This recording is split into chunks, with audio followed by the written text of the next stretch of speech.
Capítulo de número 11, versículo de número 32, irmãos. Tem que apontar para lá, né? Glória a Deus.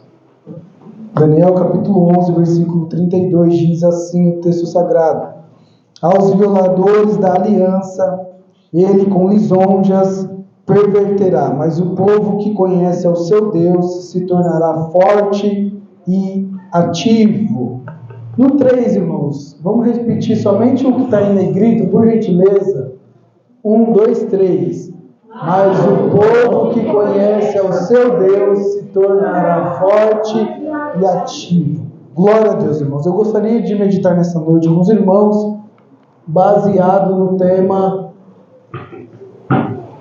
conhecer a Deus e torná-lo conhecido. Amém, irmãos? Conhecer a Deus e torná-lo conhecido. Glória a Deus, irmãos. E aí eu vou pedir um pouquinho da sua atenção. Hoje não vai ser um culto que a gente vai correr, vai pular, vai dar glória, mas a gente vai prestar atenção, anotar aqueles pontos importantes, colocar em prática, que é o mais importante, né? Então hoje vai ser mais um estudo bíblico mesmo acerca de evangelismo. Eu perguntei até para o pastor se eu podia fazer dessa forma, ele falou: meu filho, fica à vontade.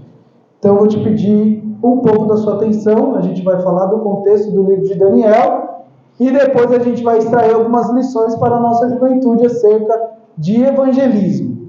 Amém, jovens? Amém! Glória a Deus, irmãos. Então vamos lá.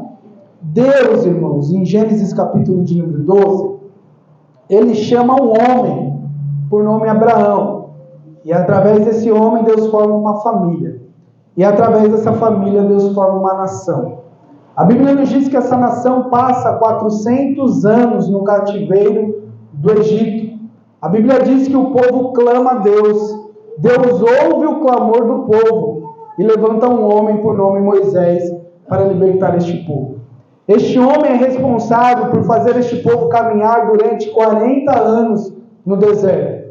A Bíblia nos diz que Deus levanta Moisés e Moisés caminha durante 40 anos com o povo no deserto. Moisés morre, levanta outro homem para suceder Moisés por nome Josué, filho de Nun. Esse homem, ele é responsável durante 7 anos por fazer o povo adentrar a terra prometida. A Bíblia fala que Josué morre e, por não haver um sucessor, o povo começa a fazer o que é mal aos olhos do Senhor. E a Bíblia nos diz, e nós vamos ler também no livro de Juízes, o que nós conhecemos como a teocracia. O que é isso? Teo significa Deus e cracia, governo. Deus começa a governar o povo. Então, nações vizinhas se levantam para oprimir o povo de Deus, e Deus levanta um juiz para ir contra aquela nação, e o povo de Deus sai vitorioso. E é interessante que quando você lê a narrativa bíblica no livro de Juízes, todas as vezes que o juiz morria, a Bíblia fala que o povo fazia o que era mal aos olhos do Senhor. E por isso Deus permitia que outras nações viessem para oprimir o seu povo, e assim Deus levantava um juiz, o povo voltava-se a Deus e ficava tudo bem. O último juiz, irmãos, que nós vamos ver na Bíblia Sagrada é um homem chamado Samuel. Esse foi o último juiz levantado por Deus em prol da nação de Israel. A Bíblia fala que a nação de Israel começa a olhar as nações vizinhas e observa que as nações têm um rei, tinham reis. E eles começam a pedir um rei para Samuel. A Bíblia fala que Samuel se dobra diante do Senhor, começa a orar, e ele fica entristecido por conta disso. E a Bíblia fala que Deus responde Samuel, porque quando nós nos colocamos de joelhos e oramos ao nosso Deus, pode ter certeza que o Senhor vai nos responder. Às vezes a resposta que Deus vai nos dar não é a resposta que nós queremos ouvir, mas certamente Deus vai nos responder. Louvado seja o nome do nosso Deus. A Bíblia fala que Deus então responde a Samuel falando assim: Samuel, por que você está entristecido? O povo não tem rejeitado você, mas ele tem rejeitado a mim. E por conta disso, Deus então levanta um homem por nome Saul. Saul é o primeiro rei de Israel. A Bíblia fala que ele anda conforme a vontade de Deus durante alguns anos, porém ele se achava autossuficiente e começou a caminhar com suas próprias pernas, a ponto de Deus rejeitar Saul. A Bíblia fala que Deus então levanta um homem segundo o seu coração, chamado Davi. Todos nós conhecemos a história de Davi. Davi é aquele que foi responsável por derrubar Golias, responsável por fazer tantos outros feitos diante de Deus. Porém, esse homem também, segundo o coração de Deus, ele erra, ele falha. A Bíblia fala que então Deus levanta outro homem, aliás, o filho de Davi, chamado Salomão. Se vocês não sabiam disso, pesquisem depois na Bíblia. Ele tem um nome também chamado de Jedidias. Salomão tem esse nome também. Deus levanta esse homem chamado Salomão. Salomão também governa o povo durante 40 anos. Depois do governo de Salomão, irmãos, eu falei na terça-feira passada, só quero refrescar a mente dos irmãos. A gente vai entrar no tema de evangelismo, calma. Deus permite que a nação de Israel se divide em 2 povos. 10 tribos começam a seguir o mandato de Jeroboão e 2 tribos começam a seguir o mandato de Roboão. E aí a Bíblia vai nos dizer, irmãos, que o reino do norte, como é conhecido como Israel na Bíblia Sagrada, eles tiveram 19 reis de 9 dinastias diferentes. E todos os reis do lado do norte foram reis ruins diante de Deus. Por quê? Porque eles faziam aquilo que parecia bem aos seus olhos. Ao contrário, no reino do sul, conhecido como Judá, tiveram 20 reis de uma única dinastia, para se cumprir a palavra que Deus havia falado com Davi, que da sua descendência nasceria um. E aqui eu abro um parênteses, porque nós estamos ensinando, mas também nós estamos pregando, que a promessa que Deus faz na nossa vida, irmãos, pode passar o tempo que for, ela vai se cumprir, louvado seja o nome do nosso Deus. E a Bíblia nos diz que alguns reis foram reis bons, outros foram reis ruins. E dentre desses reis, irmãos, teve um homem por nome Josias. Esse rei, irmãos, depois vocês estudam a história dele, esse rei foi um rei que trouxe o avivamento para a obra do Senhor.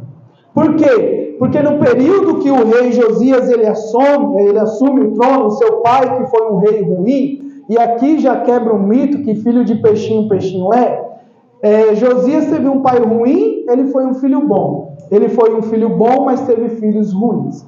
Então, o filho de crente não é crentinho, irmãos. Nós precisamos ter o nosso encontro individual com Deus. A Bíblia fala que Josias, ele é um rei que trouxe de volta para a casa do Senhor a palavra que estava perdida dentro do templo.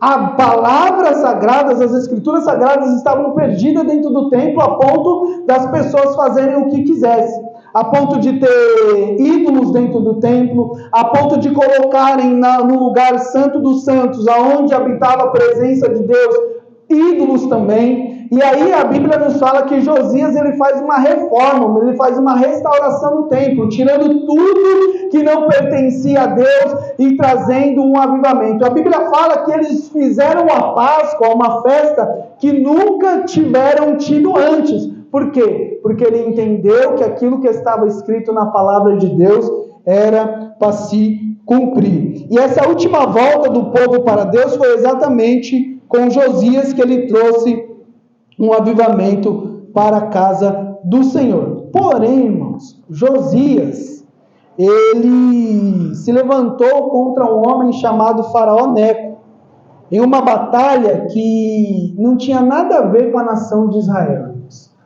Não tinha nada a ver aquela batalha com a nação de Judá ali, com o povo do sul, só que ele se levanta com medo desse Faraó Neco vir contra eles. Faraó Neco estava lutando contra um reinado chamado da Babilônia, e aí por conta disso ele fica com medo de Faraó passar ali pelas terras de Israel, e ele se levanta contra esse rei. E Deus, irmãos, eu estava até conversando com um pastor, e aí você começa a estudar a história, você fica impressionado. A irmã Joyce não está vigiando. Você fica impressionado com a história. Por quê? Porque Deus, ele é soberano em todas as coisas. Quem levanta as nações contra o povo de Deus foi o próprio Deus. A Bíblia nos diz que, se você ler a história de Salomão, que Deus que levantou o povo contra Salomão, porque Salomão estava fora da sua vontade. E Deus usa quem Ele quer da maneira que Ele quer. Mas Ele não está na igreja, Ele não vem aqui conforme você vem. Mas se Deus quiser usar, Deus vai usar e ponto final, irmãos. A gente só obedece sim, senhor, e não, senhor. E a Bíblia diz que Deus fala com o faraó Neco, que não era um servo do Senhor, para avisar o servo do Senhor, não se intrometa nessa briga. Ele não deu ouvido à voz de Deus. E dentro dessa batalha, conhecida como a Batalha de Carquemes, esse Josias, ele morre no vale de Meguido. E aí, assume no seu lugar o seu filho chamado Joacás. Joacás, ele assumiu durante 3 meses. Porém, esse faraó Neco pega Joacás, manda ele para o Egito e coloca no seu lugar o seu irmão chamado Jeoaquim. Eu dei toda essa volta só para você entender o livro de Daniel. Por quê? Porque quando nós lemos Daniel, capítulo de número 1, versículo de número 1, diz assim: no ano terceiro do reinado de Jeoaquim, rei de Judá, veio Nabucodonosor, rei da Babilônia, a Jerusalém e a sitiou. Quem é esse Joaquim? Joaquim é filho de Josias. Amém, irmãos? O que está acontecendo aqui? A nação de Israel está em uma decadência espiritual terrível, irmãos. Tanto uma decadência moral, quanto uma decadência espiritual. E aí, Nabucodonosor, que foi um instrumento de Deus, como uma vara de juízo para que o povo de Deus pudesse voltar para os caminhos do Senhor. E aí, se você quiser entender, você lê lá o livro de Abacuque, que você vai entender melhor. Nabucodonosor, ele sitia a cidade de Jerusalém e leva o povo cativo de Judá. E isso se dá em 3 etapas. A primeira, ele leva Daniel e seus amigos, Ananias, Misael e Azarias, jovens inteligentes e de boa aparência. Se vocês estivessem lá, juventude, certamente vocês ficariam, porque precisaria ter uma boa aparência, né? Na segunda etapa, irmãos, ele leva a família real e a elite do povo e o profeta Ezequiel. E na terceira etapa, que é a pior de todas, ele leva o restante do povo e destrói o templo. E agora a gente vai entender o porquê que eu dei toda essa volta para falar acerca de evangelismo. Porque no meio de tudo isso que está acontecendo, tem um homem que conhece a Deus e que torna Deus conhecido. E esse homem é um jovem por nome Daniel. E aí a gente vai estudar um pouquinho sobre a história de Daniel, tirar lições práticas para nós evangelizarmos. Sabe por quê, irmãos? Porque quando nós fazemos ou participamos de algum simpósio, alguma palestra de evangelismo, nós vamos observar que o evangelismo constitui por aquele que vai, por aquele que ora e por aquele que contribui. Nós sabemos de todas essas coisas. Nós sabemos que tem aquele que vai, nós sabemos que nós precisamos orar e nós sabemos que nós precisamos contribuir. O pastor, ele disse aqui no início que existem muitos povos que não foram alcançados. E tudo isso nós também sabemos. Nós sabemos que tem pessoas que são próximos de nós que não foram alcançadas pelo Evangelho. Tá, mas o que nós temos feito na prática para que essas pessoas conheçam a voz de Deus? Para que essas pessoas possam aceitar um convite de estarem em um domingo aqui à noite, ouvindo uma pessoa falar acerca daquele que morreu por nós. O que nós devemos fazer na prática, no nosso dia a dia? O que eu posso mudar? Como que eu posso fazer na minha conduta para que a pessoa, quando eu fizer um convite para ela aceite de estar aqui num culto, ou não somente aqui na nossa igreja, mas ela vai e tem um encontro real com Deus? O que nós precisamos colocar na prática, juventude, nesta noite? Então, mediante a isso, eu pedi um direcionamento a Deus, e aí eu gostaria de tratar com vocês. Amém? Então, se você tiver seu papel, sua caneta, seu bloco de notas, anote aí, que no final do culto vai ter a prova do pastor, né? Glória a Deus.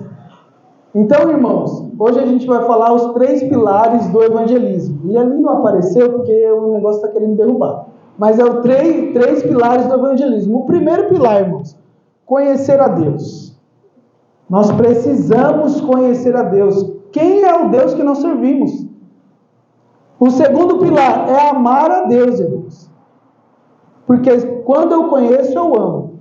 E a partir do momento que eu amo, eu vou compartilhar o meu Deus. Amém? Então, o primeiro pilar é conhecer a Deus. O segundo é amar a Deus e depois tornar Deus conhecido. Amém, irmãos? Então, vamos lá? A primeira coisa que a gente precisa entender, jovens do Senhor, é que nós precisamos conhecer a Deus. Deixa eu passar, glória a Deus. E aí é o versículo que nós lemos no início da nossa mensagem. Mas o povo que conhece ao seu Deus se tornará um povo forte e ativo, irmãos. E conhecer a Deus aqui, a primeira coisa que nós precisamos entender é que conhecer a Deus é uma experiência pessoal. Conhecer a Deus é uma experiência pessoal. E por que é uma experiência pessoal? Porque conhecer a Deus é mais do que saber sobre Ele, é experimentá-lo de uma forma pessoal. Se eu perguntar aqui para os nossos jovens acerca de Deus, todo mundo vai falar alguma coisa. Ah, Deus é bom, Deus é Pai, Deus criou todas as coisas, tá bom. Mas e a sua experiência pessoal com Deus? Conforme eu disse, filho de peixe não é peixinho. Filho de crente não é crentinho. Está na hora de jovens e adolescentes terem as suas próprias experiências com Deus. E isso em um nível pessoal. Chega, irmãos. Não dá mais. Em pleno século XXI, onde o ChatGPT está aí, onde a inteligência artificial está dominando todas as nossas plataformas, não dá mais para viver as experiências dos seus pais. Não dá mais para viver a experiência dos seus avós.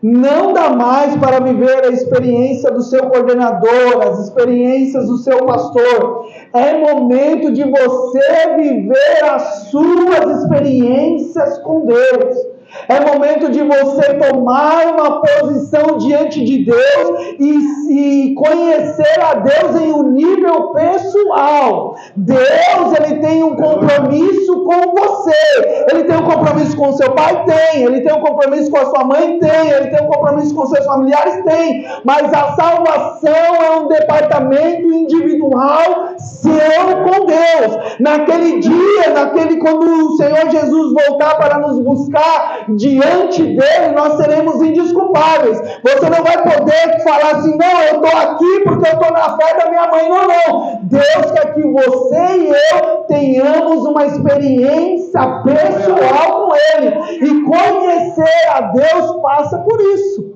em ter uma experiência pessoal com Deus. Louvado seja o nome do nosso Deus. E é tempo, irmãos, de vocês conhecerem a Deus. É tempo, não somente dos jovens, mas da igreja como um todo, conhecer a Deus. Chegou o dia, chegou o momento. A Bíblia nos diz que a nossa salvação está mais próxima hoje do que quando nós aceitamos a fé. A volta de Jesus está às portas. Jesus, Ele está chegando. E a experiência dos outros não vai te levar a lugar nenhum. A experiência que seu pai teve, que sua mãe teve, nossa, a conversão da minha mãe foi muito bonita. Ela estava lá em casa, ela orou, Deus falou com ela, e a partir daquele momento eu comecei a ir para a igreja. Tá, mas e o seu relacionamento com Deus? Lucas, mas você não falou que era negócio de evangelismo? É, irmãos, evangelizar primeiro passa em conhecer a Deus.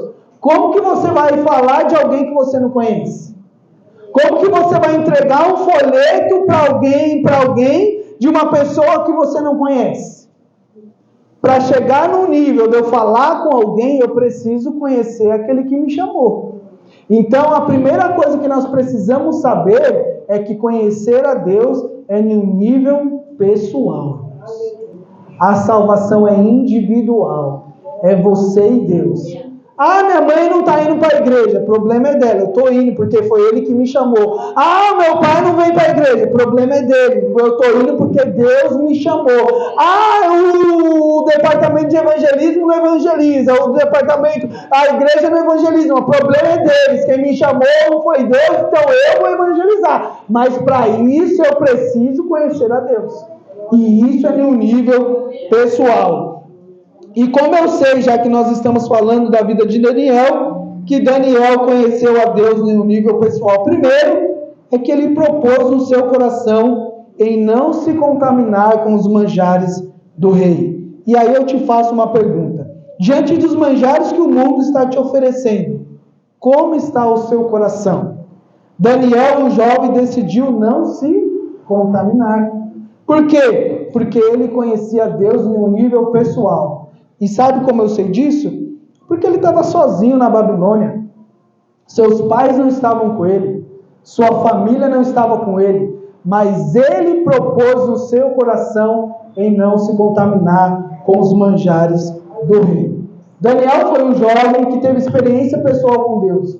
Mesmo longe dos seus pais, em meio ao caos de um exílio, ele se manteve fiel. Conhecer a Deus aqui não é só saber sobre Ele, mas é ter um relacionamento íntimo que gera confiança, ousadia e ações firmes diante dos desafios.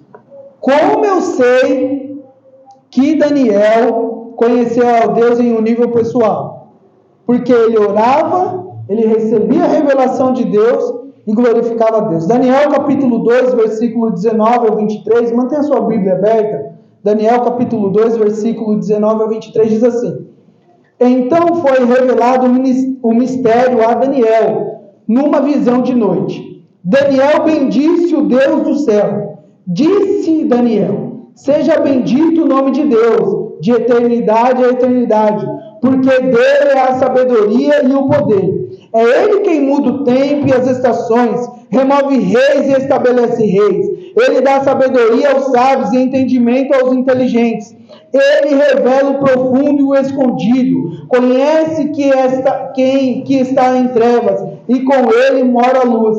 A ti, ó Deus de meus pais, eu te rendo graças e te louvo, porque me deste sabedoria e poder, e de agora me fizeste saber o que te pedimos, porque nos fizeste saber este caso do rei. Ou seja, Daniel, ele tinha suas próprias experiências com Deus, irmãos. Como eu sei que Daniel conheceu a Deus de forma pessoal? Porque ele orava mesmo diante da ameaça de morte. Daniel, capítulo de número 6, versículo de número 10 diz assim: Daniel, pois, quando soube que a escritura estava assinada, entrou em sua casa, e em cima no seu quarto, onde havia janelas abertas do lado de Jerusalém, 3 vezes por dia se punha de joelhos, e orava e dava graças diante do seu Deus, como costumava fazer. Daniel não esperava a mãe acordar ele lá, falando assim, você tem que orar. Daniel não esperava o papai falar assim, meu filho, vamos lá, escola dominical, você precisa aprender da Bíblia. Não. Daniel, ele tinha um compromisso com Deus, porque ele conhecia Deus em um nível pessoal. É hora de nós despertarmos, juventude, de sairmos da muleta dos nossos pais, de sairmos da experiência dos nossos pais e vivermos as nossas próprias experiências com Deus. Louvado seja o nome do nosso Senhor. Vamos ver o que a Bíblia diz acerca de conhecer a Deus, irmãos. Olha o que Jesus disse quando ele faz a sua oração sacerdotal. E a vida eterna é esta, que te conheçam a ti, ó único Deus verdadeiro, e a Jesus Cristo a quem enviastes. Jesus está orando ao Pai e revelando o verdadeiro significado da vida eterna. Ele mostra que a vida eterna não é apenas um viver para sempre, mas é viver em comunhão com Deus. A essência da salvação é o relacionamento. Lucas, isso tem a ver com o evangelismo? Tem, irmãos. Como eu vou evangelizar se eu não me relaciono com Deus?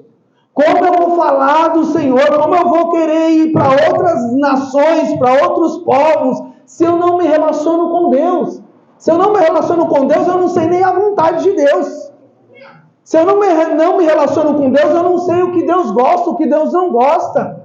Eu não sei o que Deus quer, o que Deus não quer. Por quê? Por falta de relacionamento com Deus. Olha o que diz as Sagradas Escrituras. Oséias capítulo 6, versículo 3. Conheçamos e prossigamos em conhecer ao Senhor. Conheçamos o início da jornada, um passo de decisão, reconhecer que precisamos de Deus.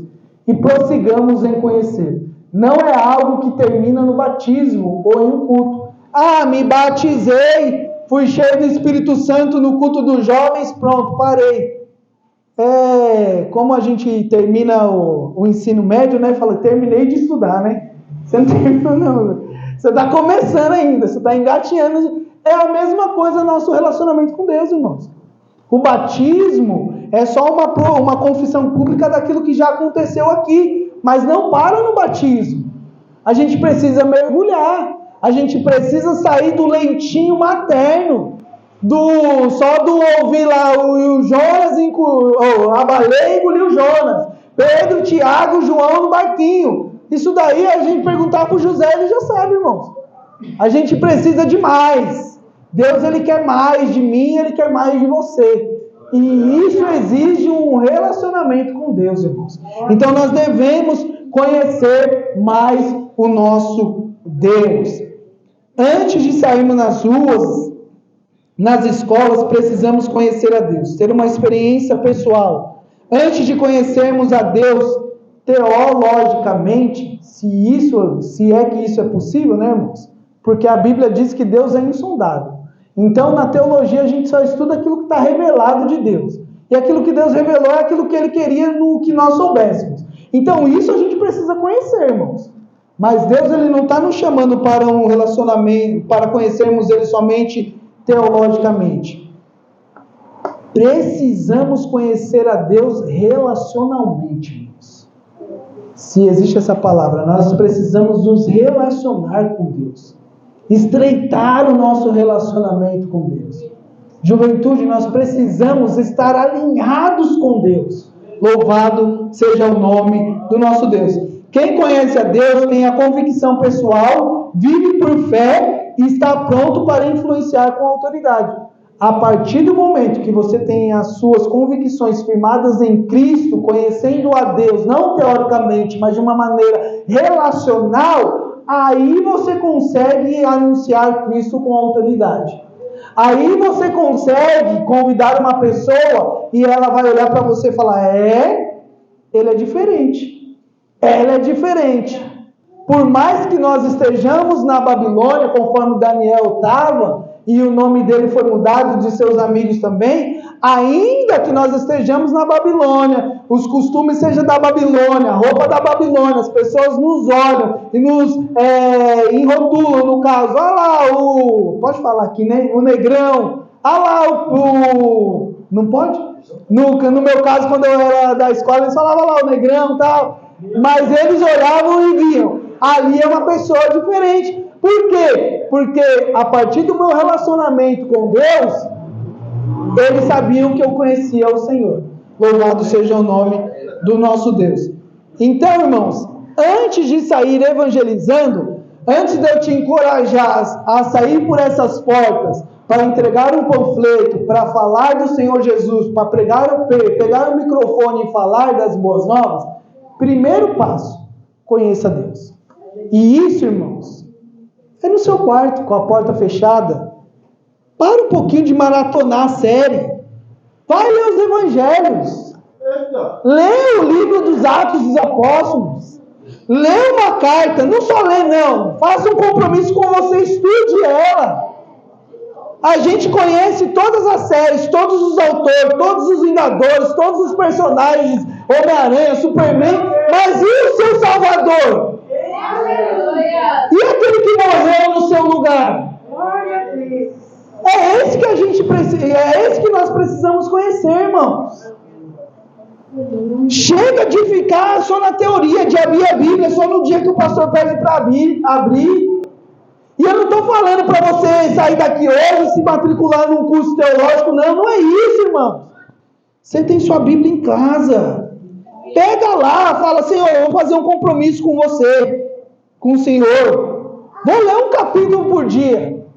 Mariana, que estava no ano passado, retrasado, não me lembro, leu a Bíblia inteira, lendo um capítulo por dia. Morreu, varão? Muito. O Samuel também, muito pelo contrário, cresceu, não foi isso? É isso, irmãos. Nós precisamos disso, de conhecer o nosso Deus. E aí isso não depende do seu coordenador. Isso depende de você.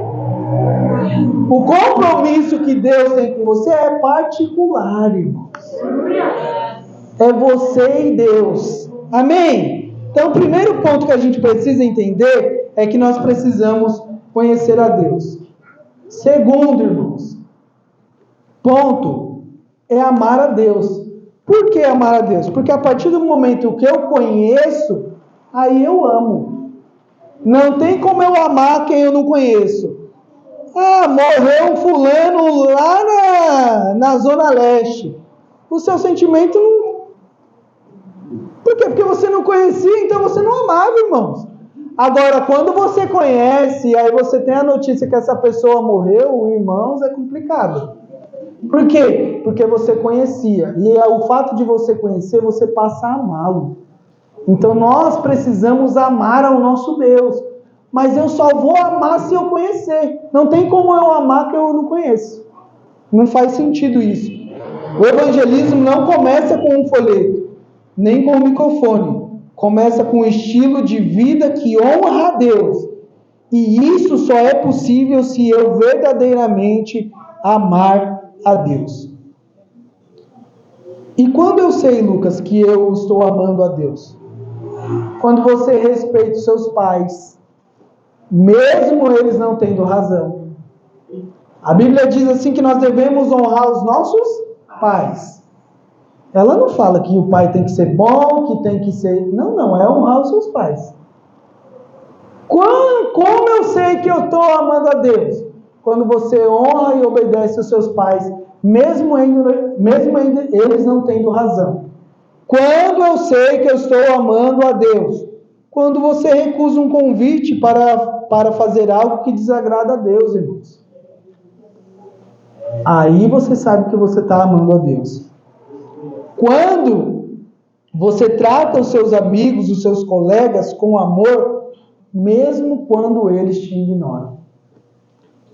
Aí você sabe que você está amando a Deus. Mas tudo isso eu preciso o quê? Conhecer a Deus.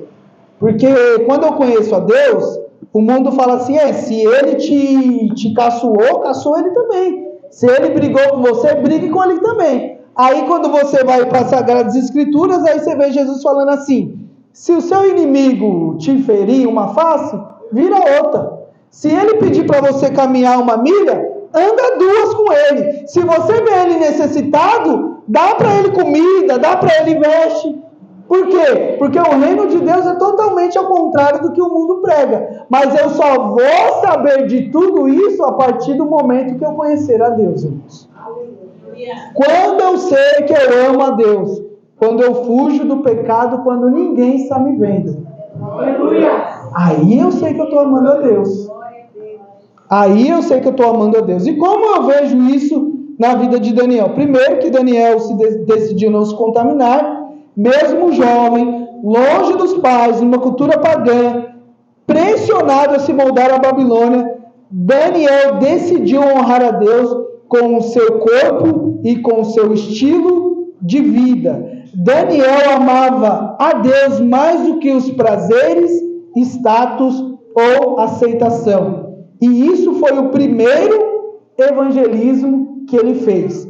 Uma vida diferente dos outros. Como eu vejo que Daniel amou a Deus? Porque ele decidiu, irmãos, eu não quero me contaminar e a minha vida a partir de hoje vai ser diferente. Louvado seja o nome do nosso Senhor. Como eu sei que Daniel amou a Deus? Daniel, ele influenciou sem pregar, sem falar, mas vivendo. Daniel capítulo 1, versículo 19, a parte A diz assim: entre todos não se achou ninguém como Daniel, Ananias, Misael e Azarias. Eles não chegaram falando de Deus, mas vivendo com sabedoria, pureza e temor. E isso chamou a atenção de todos. A vida deles, as ações que eles tomaram, falaram mais alto do que qualquer sermão. Como que as pessoas jovens da Parapuã e adolescentes vão observar que vocês amam a Deus? Primeiro, é a partir do momento que vocês conhecem a Deus. E a partir desse conhecimento, é amando a Deus. E amando com as nossas ações, com as nossas atitudes. As pessoas lá fora, antes de nós falarmos qualquer palavra, ela precisa ver em nossas ações aquilo que nós professamos. Louvado seja o nome do nosso Deus. Amém, irmãos? Vamos ver o que a Bíblia diz sobre amor. Respondeu-lhe Jesus: amarás o Senhor teu Deus de todo o teu coração, de toda a tua alma e de todo o teu entendimento. Mateus capítulo 22, versículo 37. Quem ama a Deus vive de forma que o honra. Amor é prática, não apenas um sentimento. Amor é prática, irmãos. Amor é muito mais do que falar. Amor é muito mais do que sentir. Amor é colocado em prática. Nós falamos aqui a respeito de famílias, nós falamos acerca do esposo, e a Bíblia diz que o esposo deve amar a esposa como Cristo amou a igreja. É um amor prático, irmãos. É um amor do dia a dia. É um amor que nós amamos a Deus com as nossas ações, na maneira que tratamos o próximo, na maneira que tratamos os nossos pais, na maneira que tratamos os nossos professores, na maneira que nós nos conduzimos no nosso trabalho. Essa é uma forma de amar a Deus. Aquele que tem os meus mandamentos, isso é a palavra do Senhor Jesus. Aquele que tem os meus mandamentos e os guarda, esse é o que me ama. E aquele que me ama será amado por meu Pai. E eu também o amarei e me manifestarei a ele. João capítulo 14, versículo 21. Jesus diz que quem o ama guarda os seus mandamentos. E o amor se mostra na obediência. Como que eu sei que eu amo a Deus? Obedecendo aquilo que está escrito, irmãos. Obedecendo aquilo que Ele estabeleceu através da sua palavra. Louvado seja o nome do nosso Senhor. João, escrevendo também ali aos seus ouvintes, ele diz: meus filhinhos, o nosso amor não deve ser somente de palavras e de conversa. Deve ser um amor verdadeiro que se mostra por meio de ações. 1 João capítulo 3, versículo 18. Deus nos ama, Deus nos chama para um amor que sai da boca e vai para os pés e as mãos. Ou seja, o amor que se traduz em atitudes concretas. Eu amo a Deus, mas as suas atitudes é totalmente contrária. Eu conheço a Deus e amo a Deus, mas não obedece pai, não obedece mãe, responde o professor, é o pior aluno da escola, é o pior funcionário que tem no trabalho. Como que você ama a Deus por palavra, mas as suas ações desconectadas totalmente com aquilo que você fala? Então não tem como evangelizarmos se as minhas ações for totalmente fora daquilo que eu falo. Aí sabe quando um jovem vai aceitar o seu convite de vir aqui num culto com você? Nunca. Vou nada. Aquele jovem lá me chamando para ir para a igreja, as ações dele dizem totalmente o contrário. No quartel tem as alas dos crentes, né? O pastor sabe. Tem a aula dos crentes, eu ainda não era convertido, mas sempre tive temor de Deus, né? E aí no quartel tinha um menino lá que... Meu Deus do céu. Que chegava na hora que a gente ia para o alojamento da Alvorada, ele, vem aqui, vamos se unir aqui, vamos orar todo mundo. Aí ele começava a orar lá, amém, glória a Deus, aleluia. No outro dia ele começava a xingar palavrão, falar um monte de coisa. Imagine quem não conhecia Deus. Falar, eu vou servir a Deus para ficar desse jeito? Vou ficar aqui na minha vida mesmo. Então, irmãos, para a gente fazer um convite para alguém, as nossas ações têm que condizer com aquilo que nós falamos. Louvado seja o nome do nosso Deus. Amar a Deus é obedecer mesmo quando isso custa. Amizades, status social, conforto e reconhecimento. Evangelismo começa com uma vida que reflete esse amor. Então, primeiro, nós precisamos conhecer a Deus. Segundo, nós precisamos amar a Deus através desse conhecimento. E terceiro, irmãos, tornar Deus conhecido. Mais novo ali é o irmão Raimundo. Olha, o resto estamos tudo cansados. Misericórdia. Glória a Deus. Evangelizar, irmãos, eu coloquei aqui, ó. E aí, para ficar de uma forma mais didática, vamos ler todo mundo juntos no 3? 1, 2, 3. Evangelizar é revelar Deus ao mundo por meio de quem somos e do que dizemos. Louvado seja o nome do Senhor. E isso significa que a evangelização não se limita a palavras ou a eventos formais, igual nós estamos fazendo aqui, mas é um estilo de vida, irmãos. Evangelização, adoração, tem muito mais a ver com o estilo de vida do que com aquilo que nós falamos. E esse estilo de vida que deve evidenciar a presença de Deus em nossas atitudes, escolhas, valores e relacionamentos. Evangelizar é viver de forma tão alinhada com Deus que os outros veem sua luz em nós, mesmo antes de ouvirem sobre Ele. É quando a nossa vida se torna o sermão mais forte que podemos pregar. E aí eu ouvi uma frase de São Francisco que foi um tapa no meu rosto, irmãos. E aí, como eu não gosto de apanhar sozinho, eu coloquei aqui para a gente ouvir. Olha o que ele diz. Pregue o evangelho em todo o tempo. Se necessário, use palavras. Como que está a sua vida diante de Deus? Como as pessoas têm olhado para você que professa a fé em Cristo Jesus? Vamos ver o que a Bíblia diz. Assim também a luz de vocês deve brilhar para que os outros vejam as coisas boas que vocês fazem e louvem o Pai de vocês que está no céu. Jesus nos compara a luz, que tem a função de iluminar e de mostrar o caminho. Ele está dizendo que nossa vida deve refletir boas obras, atitudes corretas, honestidade, amor, compaixão, perdão e justiça. Tudo isso não para receber aplausos, mas para que Deus seja glorificado através de nós. As nossas ações, irmãos, devem refletir quem nos chamou. E o reino de Deus é um reino totalmente diferente.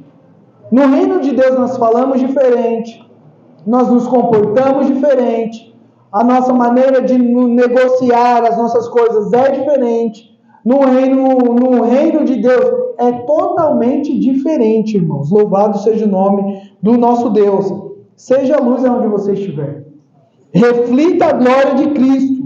Deus nos chama a mostrarmos o caminho em meio a uma geração que está perdida. Essa é a nossa função. Olha o que a Bíblia diz. 1 Pedro capítulo 2, versículo de número 9. Mas vocês são a raça escolhida, os sacerdotes do reino, a nação completamente dedicada a Deus, o povo que pertence a Ele. Para ficar quieto, não. Vocês foram escolhidos para anunciar anunciar os atos poderosos de Deus, que o chamou da escuridão para a sua maravilhosa luz. Deus nos escolheu para sermos um povo especial, separado, dedicado a Ele. Somos sacerdotes do Rei, chamados para viver na luz e anunciar ao mundo as grandes obras que Ele fez em nossa vida.